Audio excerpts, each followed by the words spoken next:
ang alamat ng nagsasako.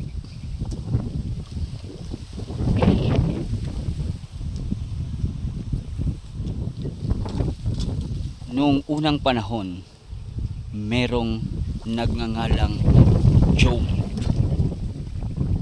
na siyang tagapagmana ng nagsasako. Ng kanyang tatay ay merong isang kamay na napudpud dahil sa pagkupkup ng nagsasako.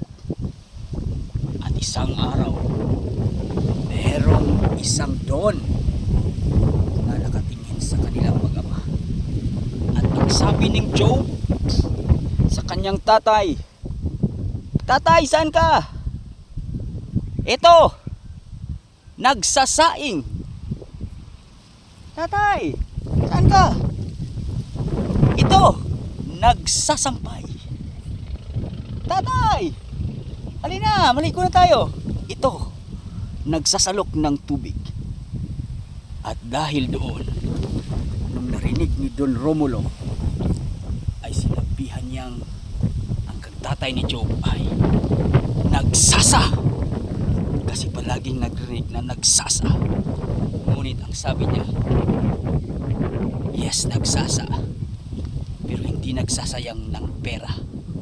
At nagsasama kaming pamilya. Yon, tinawag ang cove na ito ay nagsasa cove, dahil sa sabi ni Don Romulo na si nagsasa ay hindi nagsasayang ng pera.